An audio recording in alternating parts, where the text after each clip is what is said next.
Indian supreme court के जज रह चुके मार्कंडे कटजू का एक बयान काफ़ी वायरल हुआ, जिसमें वो कहते हैं कि मैं गाय का मांस खाता हूं और एक गाय और कुत्ते में मैं फ़र्क नहीं समझता। कर रहे हैं, पागलपन किए जा रहे हैं 4 साल से पागलपन हुआ है इस मुल्क। मैंने तो देखी साफ साफ कह दिया, मैं साइंटिफिक आदमी हूँ, मैं गाय को माता नहीं मानता हूँ। जैसे घोड़ा है या कुत्ता है वैसे गाय है, एक जानवर है। अभी मैं केरल होके आया हूँ, तो मैंने वहां बीफ खाया।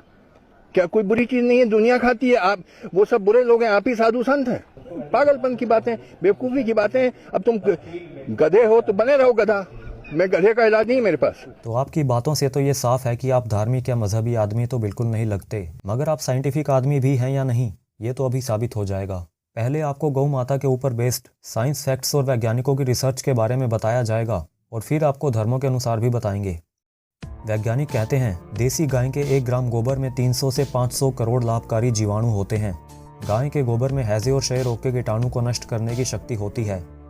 आपको बता दूं कि गुजरात के बलसाड़ के पास कैंसर हॉस्पिटल में 3000 से ज़्यादा कैंसर के पेशेंट्स को पंचगव्य चिकित्सा से ठीक किया जा चुका है, और देश भर में ऐसे पंचगव्य की कई वैधशालाएं हैं जिनसे लोगों की लाइलाज बीमारियों को भी ठीक किया जाता है। तमिलनाडु कृषि विश्वविद्यालय ने पंचगव्य द्वारा केवल 15 दिन में ही एक महिला का सोराइसिस ठीक कर दिया था। भारतीय वैज्ञानिक और औद्योगिक अनुसंधान परिषद CSIR के वैज्ञानिकों ने देसी गाय के मूत्र में एंटी फंगल और एंटीबायोटिक और साथ ही साथ जैव बढ़ाने वाले अत्यंत लाभदायक प्रभावों की खोज की है, और गौमूत्र के औषधीय उपयोगों की एक लंबी लाइन दुनिया के सामने रखी है। इटली के प्रसिद्ध वैज्ञानिक प्रोफेसर J.E. बिगोड़ ने गाय के गोबर के अनेक प्रयोगों से यह सिद्ध किया है कि इससे मलेरिया और TB के कीटाणु मर जाते हैं। बूढ़े अंकल, अभी तो मैं साइंटिफिक बेस पर गौ माता के केवल गोबर और मूत्र की ही बात कर रहा हूँ। दूध, घी, दही, छाछ पर तो अभी आया ही नहीं।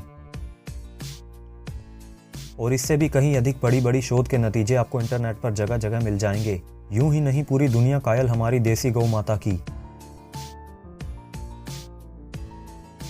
भारतीय गाय के दूध की A2 क्वालिटी के बारे में तो बात क्या ही करें, जिसके अनेकों फायदों की गवाही पूरी दुनिया के लोग और वैज्ञानिक देते हैं। देसी गाय के पंचगव्य से और घी से अनेकों बीमारियों का इलाज किया जाता है। और हाँ, जर्मन शेफर्ड पालने वाले अंकल, आप कुत्ते के उत्पादों से कभी ऐसा नहीं कर पाएंगे।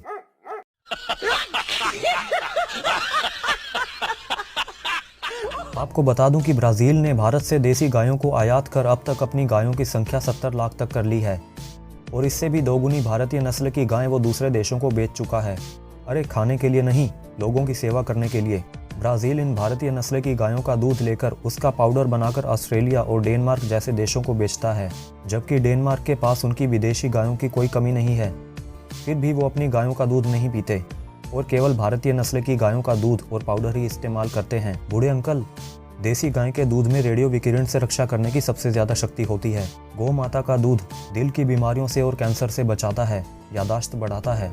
आप भी पीकर अपनी यादाश्त बढ़ाओ और अपने पूर्वजों के बाप को याद करने की कोशिश करो, याद आ जाएगा।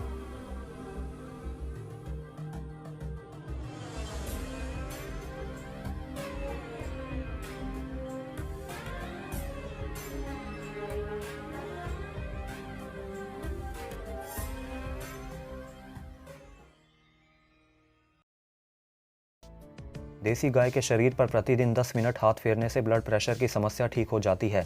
अरे इसी गौ माता से सिर्फ गले मिलने के लिए आप जैसे पढ़े लिखे विदेशी लोग कोरोना काल में 50 से $400 तक फीस देते रहे हैं।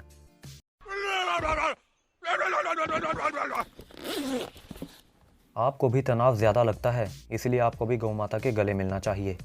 गौ माता के बारे में इतना कुछ जानने के बाद भी अगर आप अब भी गाय और कुत्ते में फ़र्क नहीं समझते, तो ऐसे तो ह्यूमन भी एक एनिमेलिया ही है।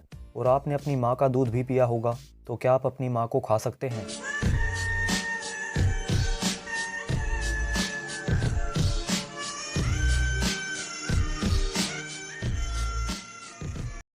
दरअसल आप जैसे लोग बिना किसी साइंटिफिक फैक्ट्स के हवा में बातें फेंकते हो।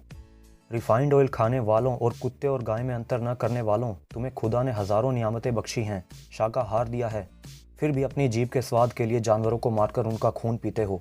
क्या तुम खुद को इंसान कहलाओगे? मांसाहार के बारे में सभी धर्म क्या कहते हैं, इस पर मैंने एक अलग से वीडियो बना रखी है, उसे ज़रूर देखना। इस्लाम धर्म में भी गाय के बारे में कहा गया है कि वह चौपायों की सरदार है। अल्लाह के नबी मोहम्मद साहब और उनके तत्कालीन अनुयायियों ने कभी भी मांस नहीं खाया था, और उन्होंने यह भी कहा कि गाय का दूध घी शिफा है यानी अमृत है और गोश्त नुकसानदायक है।